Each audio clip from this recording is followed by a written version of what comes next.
어쨌든 한동훈 비대위원장 사퇴했습니다. 그래서 현재 이 새로운 비대위원장을 찾아야 되는데, 자, 4선, 5선 이상 중진 의원이 새 비대위를 맡는다, 이렇게 방향은 정했는데 정작 맡을 사람이 마땅치 않은 것 같습니다. 자, 최수영 전문위원님, 일단 구인난이 심각한 상황이라고요? 진짜 구인난이 심각한 것 같습니다. 그래서 뭐 제가 얘기를 좀 들어보니까 뭐 그 권영세 의원이 추천됐다 이런 얘기도 있는데 지금 현직 의원들은 전혀 받을 생각이 없는 것 같아요. 왜냐하면 이게 짧은 비대위이기 때문에 여기서 비대위원장을 했다는 사실 자체가 다음에 포스트를 가거나 다음에 무슨 자리를 맡기 위해서는 굉장히 불편한 경력이 돼버립니다. 그래서 이제 현직 그러니까 4선, 5선 중진들은 이게 뭐 혁신형이든 관리형이든 어쨌든 전당대회를 여는 브릿지형 이제 말하자면은 요량형 비대위이기 때문에 여기에 대해서는 다들 좀 손사래를 치는 것 같아요. 그래서 지금 대안으로 나오는 게 이번 선거에서 낙선했지만 좀 4선 5선 뭐 이런 뭐 그래서 서병수 의원 얘기도 나오고 이런 것 같아요. 그래서 어찌됐건 지금 상징성은 좀 있어야 하고 그다음에 관리 능력도 좀 있어야 하고 또 중진이어야 하는 이런 조건이 있는데 다만 이게 이제 다음에 당권의 주자와 연결이 되지 또 않아야 한다는 그런 측면이 있어서 저는 지금 아마 현직에서 맡은 사람이 없어서 지금 아마 그런 쪽으로 갈 것 같은데 윤재욱 원내대표가 다시 맡는다는 얘기 있지만 저는 그 가능성은 별로 높게 보진 않습니다. 어쨌든 지금 또 뭐 이게 작지만 세술은 세 부대에 담아서 어쨌든 다시 한번 그 전당대회를 연결해주는 그런 비대위이기 때문에 그래도 비대위이기 때문에 비대위다워야 하거든요. 그래서 그런 측면을 마지막까지 고민하지 않을까 싶습니다. 자, 일단 김수희 평론가님, 아무래도 4선 5선이면 당의 혜택을 많이 받은 중진 의원들인데 이렇게 당이 좀 어려울 때 자기 한 몸 희생하는 모습도 좀 보여줄 필요가 있는 건 아니겠어요?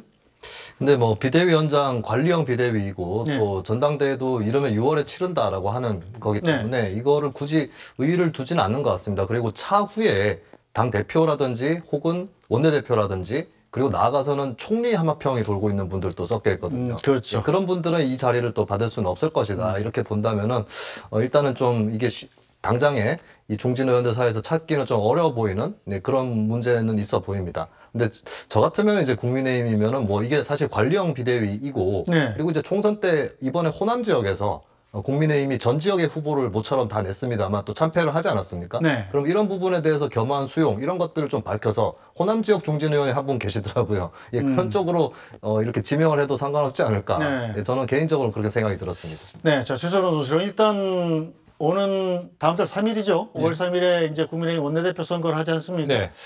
비대위원장이 적당치 않다면 어쨌든 윤재욱 원내대표 후임으로 새 원내대표가 당을 실질적으로 이끌게 될 텐데 어떤 분들이 거론되나요? 지금 언론에서 계속 나오고 있는 게 이제 이철규 의원 뭐 어차피 원내대표는 이철규 뭐 이런 얘기까지 지금 나오고 어원이 뭐 이렇게 그렇습니다. 줄여서 얘기하더군요. 그 정도로 지금 이제 친윤 뭐 영남권까지 포함해서 이철규 의원, 3선의 이철규 의원이 가장 뭐 대세다 이런 말이 나오고요. 지금 보시고 있는 이 인물들 가운데에서는 4선의 부산에 이제 김도읍 의원이 출마를 하느냐 안 하느냐가 좀 변수가 될 것 같다. 이런 얘기들이 나옵니다.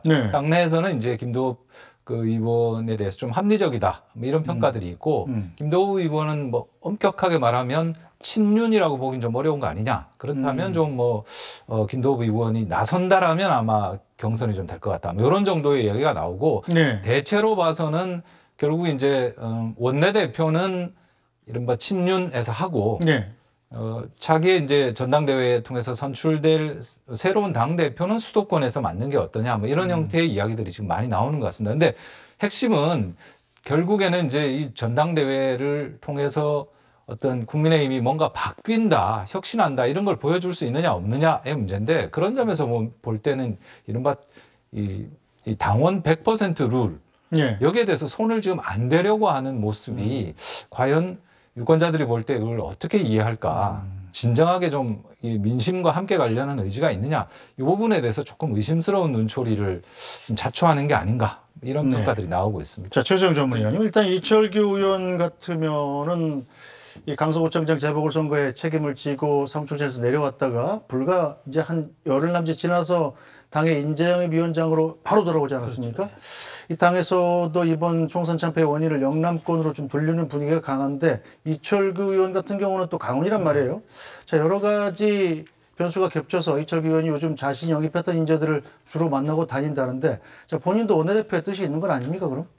뜻이 있다고 봐야겠죠. 저는 그렇게 정치인의 전 진심을 보려면 입을 보지 말고 발을 보라 그랬는데 만나고 있는 사람들이 지금 충분히 그렇게 지금 원내대표 선거니까 표를 행사할 수 있는 사람들 아니겠습니까? 네. 저는 이렇게 생각합니다. 그러니까 지금 사실 이번 22대 국회 전반기를 맡아야 될 국민의힘 원내대표는요, 극한 직업 중에 극한 직업일 겁니다. 왜냐하면 192석의 거야를 상대해야 되고, 네. 그 다음에 지금 3년 차에서 힘이 빠지기를 원치 않는 대통령실과, 그 다음에 어쨌든 또 그 수평적인 대등한 관계를 요구하는 국민의힘과 이걸 조율해야 하는 또 역할도 맡고 있습니다. 그런 측면에서 굉장히 어려운 자리인데, 그러다 보니까 아무래도 지금 108명 국민의힘 의원 가운데 3분의 2가량이 영남이다 보니까, 그렇다고 영남 출신의 대표를 뽑는, 그 원내대표를 뽑는다 그러면 지금 말씀하신 대로 이거 영남 정당 아니냐. 특히나 이제 민주당 쪽에서 총리를 주호영 의원을 이렇게 좀 선호한다 이런 얘기 나오니까 영남 자민련으로 고립화시키기 위한 그런 작전이다 이런 얘기까지 나오는 마당에 원내대표까지 영남으로 간다면 아마 그런 프레임에서 굉장히 자유롭지 못할 겁니다. 그런 측면에서 이철규 의원이 나타나는 거는 저는 자연스러운 현상인데, 저는 이렇게 생각합니다. 지금 사실 이철규 의원이 그걸 맞는다 그러면은 친윤이라는 한계는 좀 있지만, 그럼에도 불구하고 당정 간 유연한 소통과 전권을 위임받아서 대야 협상에 나설 수 있는 그런 양자적 또 장점이 있기 때문에 친윤으로만 너무 한계에서 볼 것만은 아니다. 그런 측면에서 오히려 이철규 의원이 그런 전권과 말하자면 소통에 대한 어떤 자신감을 가지고 접근하는 것도 저는 그것은 또 한 방법일 수 있겠다는 생각이 듭니다. 네, 자, 김수희 평론가, 일단 유상범 의원 같은 경우는 이제 이철규 의원이 원내대표가 되면 도로 친윤장 되는 것 아니냐 이런 거에 대해서는 비판을 하면 비판이다 이렇게 좀 상당히 좀 안 좋게 봤단 말입니다. 도로 친윤장 되면 어떡하죠? 저 대중적인 이미지로 보더라도 예를 들어서 영남 원내대표하고 윤핵관 원내대표 이렇게 비교를 해본다면 국민들 입장에서도 윤핵관 원내대표에 더 부정적일 것 같아요. 그래서 이렇게 얘기를 하는 거는 애써 대중 여론을 모르시는 척을 하는 거거나 아니면 진짜로 모르고 있다라고 생각을 해야 될 것 같고, 아무래도 이 원내대표는 예전보다 더 이 당대표 못지않은 권한들을 갖고 이제 원 내에서 의원들을 지휘하도록 되어 있는데, 이런 부분에서 윤핵관 원내대표가 된다라고 했을 때는 또 혹시 윤석열 대통령에게 체리 따봉을 받고 있는 거 아닌가라고 하는 이런 생각까지도 들 수 있을 거라고 봅니다. 그런 의미에서 저는 원내대표로서 윤핵관 쪽의 이미지를 갖고 있는 의원이 배치되는 것, 대중적으로는 분명히 부정적일 것이고, 그리고 오히려 영남 지역 의원들 같은 경우는 좀 스펙트럼이 은근히 내부에서는 다양하게 또 있는 편이에요. 영남 의원들이 다 윤핵관이라거나 친윤이라거나 이렇게 보이지도 않습니다. 그 중에는 또 비윤 이미지가 강한 의원들도 있는데, 그들을 다 제치고 윤핵관이라고 하는 그런 의원이 이제 유력 후보가 된다. 이 부분은 저는 총선 이후에 국민들에게 더 부정적으로 비칠 거라고 전망합니다. 네, 윤재욱 원내대표에 이어서 이철규 의원도 경찰 출신이기 때문에 2대 연속 경찰 출신 원내대표라는 공통점도 생기네요. 자, 친윤 핵심인 이철규 의원, 지난 총선에서 한동훈 전 비대위원장과 비례대표 공천을 두고 충돌을 벌인 일도 있었습니다. 당시 영상 보시겠습니다. 비례대표 공천은 그 진행 과정이 투명하게 공개되지 않았습니다. 당초 국민의힘에서는 비례대표를 국민의힘 공간이 국민의힘에서 고심해서 결정한 후에 국민의 미래로 이관하기로 뜻을 모았지만, 또 그렇게 말씀하셨지만 지도부에서 이 약속이 지켜지지 않았습니다. 저는 우리 당 공동인재영입위원장으로서 비례대표 공천 과정에 대해서 의견을 제시할 수 있습니다. 어떤 분들은 왜 국민의힘 인재영입위원장이, 공관위원장이 국민의 미래에 공천에 관여하느냐, 월권이 아니냐 말씀하시는데, 그렇다면 한동훈 위원장도 장동혁 사무총장도 모두가 다 월권이고 모두가 잘못된 겁니다. 자, 그렇다면 유력한 차기 원내대표 후보로 이철규 의원이 거론되는 것에 대한 당내 반응은 어떨까요? 친윤이 죄는 아니고 대통령과 친하다는 게 죄가 될 수는 없죠. 특히 집권당에서. 다만 이제 의원들 당선인들의 투표로 결정되는 거기 때문에 108명 중에 어떤 분 얼마나 많은 수가 여기 동의하느냐. 예. 그리고 만에 하나 이제 원내대표가 소위 대통령실과 소통이 편한 분들로 된다면 당 대표는 어느 정도 건강한 긴장 관계를 유지할 수 있는. 그래서 당대표와 원내대표가 균형을 맞추는 그것도 하나의 방법이 아닐까 싶네요. 친윤 의원들이 영남권 의원들이 이철규 의원을 원내대표로 밀고 있다. 뭐 이런 얘기입니다. 당선자들이 다 영남권이에요. 영남권에다가 친윤들이 많고 네. 그분들이 똘똘 뭉쳐서 하게 되면은 뭐 자연스럽게 그 이철규 의원이 되지 않을까.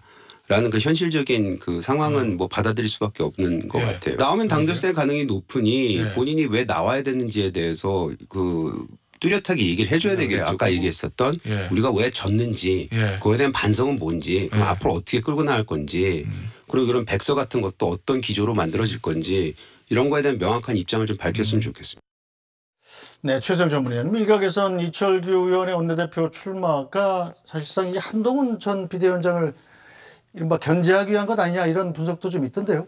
근데 저는 그 분석이 조금 그 설득력이 떨어지는 게 한동훈 위원장이 지금 그 아무 직책이 없는 인사인데 당에서 무슨 당직을 맡을 게 있겠습니까? 네. 그러니까 당으로 돌아갈 공간은 없어요. 한동훈 위원장이 할 수 있다 그러면은 외곽에서 여론전을 통해서거나 아니면 자신의 직접 소통을 통해서 지지율을 관리하는 것 뿐이지 당직을 맡거나 뭐 상임 고문을 하겠습니까? 젊은 네. 나이에. 그러니까 그런 측면에서 한동훈의 공간을 좁히기 위해서 이철규 원내대표를 한다. 그건 약간 설득력이 떨어지는데 다만 그건 있을 겁니다.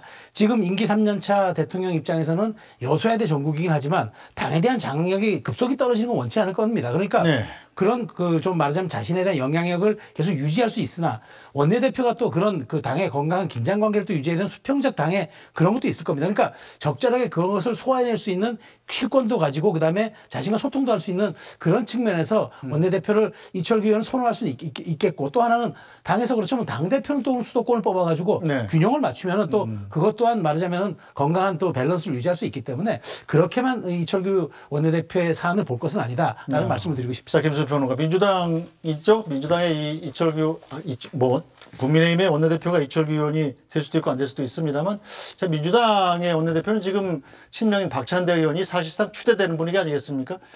만약에 국민의힘 새 원내대표가 나온다면 민주당의 175석 그리고 범야권 합쳐서 192석을 상대해야 되는 원내대표가 될 텐데 어떤 분이 적합하다고 보십니까? 뭐 일각에서는 이제 친명 원내대표가 되면 국민의힘도 맞불 차원에서 좀 강성의 원내대표를 뽑는 게 낫지 않겠느냐 이런 생각을 할 수 네. 있겠는데요. 근데 어차피 쪽수의 대결에서 굉장히 밀리는 그런 상태거든요. 그러면 오히려 너무 맞불을 지피기보다는 조금 부드럽게 무력화시킬 수 있는 이런 원내대표가 국민의힘한테는 더 바람직하지 않을까. 그렇게 해서 조금 당하는 듯한 모습을 차라리 네. 보여줄지언정 너무 지나치게 맞서다가 역풍을 맞지는 않는 그런 스타일의 원내대표가 오히려 국민의힘에 더 맞는 거 아닌가. 만약에 양당의 의석수가 비슷했다면 네. 국민의힘도 비슷한 카드를 던져볼 수 있겠지만 그것은 아니기 때문에 오히려 좀 다르게 변칙적인 것도 필요하지 않을까 이렇게 보여집니다. 누가 있을까요? 어쨌든 원내대표는 저는 뭐 사실 양당 다 조금 네. 더 이제 현재 전국 상황에서는 다른 사람은 몰라도 원내대표는 조금 더 화합형, 타협형인 사람이 되는 게 맞다고 보여지는데 뭐 국민의힘에서는 제가 고르진 않겠습니다. 알겠습니다. 예. 자, 오늘 말씀은 여기까지 듣죠. 최수영 전 대통령 지인수의 전문위원, 김수민 정치평론가, SBS 최선호 논설위원과 함께했습니다. 세 분 수고하셨습니다. 네, 뉴스브리핑은 잠시 뒤에 돌아오겠습니다.